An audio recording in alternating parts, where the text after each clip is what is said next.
Tommy with Elevation Every Weekend. Welcome back to the channel. Big news in the world of fat bikes this week, as Surly has released the fattest of all fat bikes. It can now be confirmed Surly has brought back the Moonlander nameplate. Thanks to this channel, I've been getting details on this bike for many months. The 2012 Moonlander was Surly's first attempt to go beyond the Pugsley, which was the first mass-produced fat bike offered by a company, and really push the limits with a max tire size, max traction fat bike. However, due to the tech available at the time, the first-gen Moonlander was still an odd cobble of parts and asymmetrical frame design, just to fit those big tires. And this really wasn't improved upon until Surly came out with the ice cream truck, which eventually displaced the Moonlander, as the ICT embraced the common standards we still see in fat bikes today. So in similar fashion, it appears Surly has come back with the Moonlander to really push the limits of what a fat bike is. But has Surly gone too far this time? Let's discuss. First off, I'm just going to go through briefly what this new bike is and how it differs from Surly's other fat bikes. And then I'll give my opinions and insights as to whether I think this bike has any merit or not. The first big and obvious change to this bike are the wheels and the tires. Surly has downsized the wheels from the 26-inch wheels they offer on their other two bikes to 24 inches on this new Moonlander. And that change is likely just essential to accommodate the new massive 6.2-inch wide tires.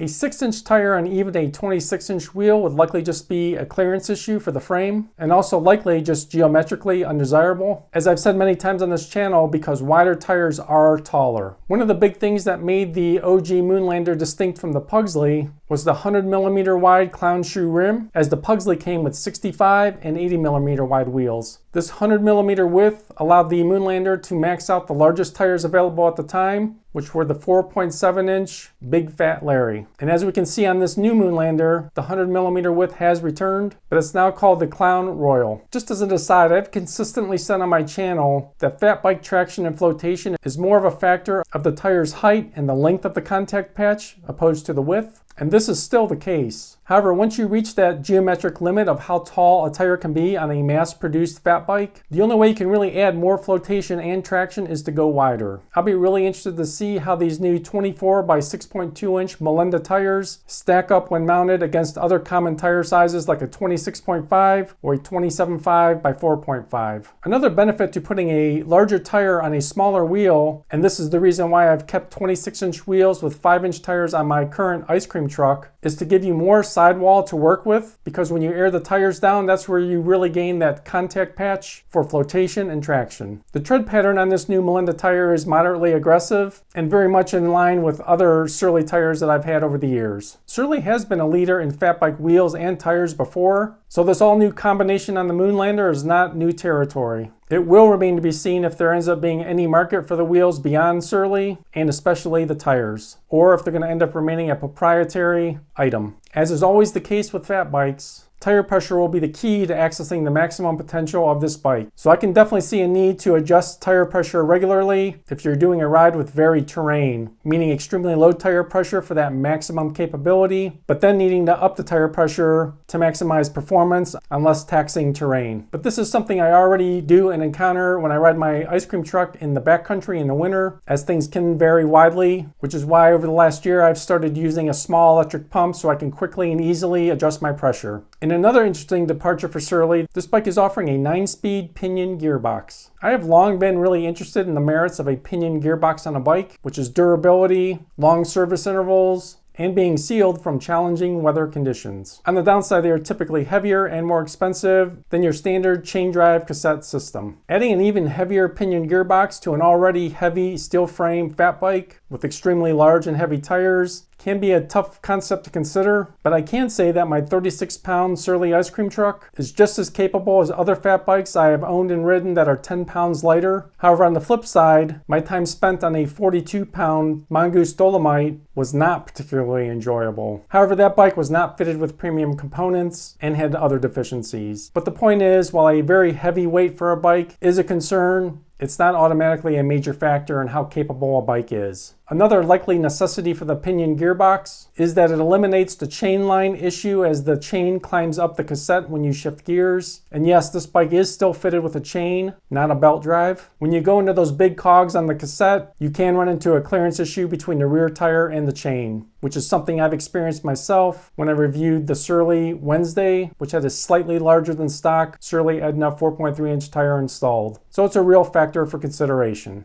Now let's look at the other major feature of this Moonlander, which are some of the frame attributes, as it's obviously a very different looking bike. Present is the exact same 4130 Natch chromoly steel that Surly uses on all their bikes. Another notable feature is the wheelbase, as it's significantly longer than the current Wednesday or ice cream truck. However, Surly used to make a true long wheelbase fat bike called the Big Fat Dummy, so they definitely have extensive experience in this area. They discontinued the BFD about a year ago, and now seeing this new Moonlander, that makes more sense. Although this Moonlander definitely falls somewhere between an ice cream truck and the Big Fat Dummy as far as the wheelbase. This new Moonlander does come with a dropper seat post, and at first glance that may seem unnecessary, as this clearly isn't a bike you're going to be using to do downhill or performance trail riding. However, in softer conditions, especially snow, a dropper seat post is an essential tool for getting started again, as it lets you easily remount the bike and weight the tires, so you can have immediate traction distributed between both tires on send-off. The new Moonlander has the common standard 197mm wide rear hub spacing, but what's new is it has the same 197mm wide spacing for the front hub as well. And what that means is you could hypothetically have different sprocket sizes on both wheels and swap them if you wanted to change your final drive ratio of the Pinion Gearbox. You would probably need to mount a derailleur, which you can do, to account for the chain length. As for the geometry on this bike, from the seat forward, the numbers really aren't that far off from where a current ice cream truck is. It has the same Q factor, only a slightly steeper head tube angle, and a similar reach. The biggest changes are the much lower standover height and the much longer chain stays. As is common on most Surly bikes, and certainly their current fat bikes, the Moonlander continues to offer a generous amount of varied frame mounts all over the bike, allowing you to load it up with racks and gear, which is what this bike really is targeted for. On a side note, Surly's Big Easy and skid loader cargo bikes are now offered in electrified versions, but Surly does not warranty electric conversion on their other fat bikes. So in the future, it would be interesting to see if an electrified version or a conversion would work with the new Moonlander. As for the price, when you factor in that there's a lot of bike here, it's not surprising that it has a substantial price, at least for a Surly bike, and it's $4,199. And depending on size, this bike weighs in the 45 to 48 pound range. So what do I think about this bike? I really do kind of see it more of a replacement for the Big Fat Dummy, meaning a fat tire ultimate adventure bike, and definitely not a replacement for more consumer grade fat bikes like the ice cream truck and the Wednesday. I think this bike is really designed for expeditioning and bike packing to include extreme terrain and weather use, where ultimate capability is a necessity and not what I would call high performance. And I did make a video a while back explaining the difference between capability and performance, because while they are linked, they are not the same thing. While fat bikes have often been seen as lower speed bikes that you just kind of tractor along on, at least compared to something like a mountain bike, in my extensive experience, especially with much lighter weight, performance-oriented carbon fat bikes, you can really rip on a fat bike. Even my ice cream truck has seen a lot of trail riding and even some bike park riding, so it can definitely do it. However, considering the spec and the tire size choice on this new Moonlander, along with the Pinion Gearbox, wheelbase, and weight, this will almost certainly be that load-carrying tractor of a fat bike. While I would love to really try this bike out for myself and fully experience what Surly's trying to accomplish here, I can say I don't really see this as the type of bike I would consider purchasing for the riding I do here in the Rocky Mountains. My riding is definitely more recreational day ride in nature, especially in the winter. But if a big ride opportunity ever came up, I might then actually have to consider it. So what do you think about this new Moonlander? Can you think of a use case of it for yourself? And if so, what would that be? Or is it a niche bike in a niche market already? Let me know what you think in the comments down below.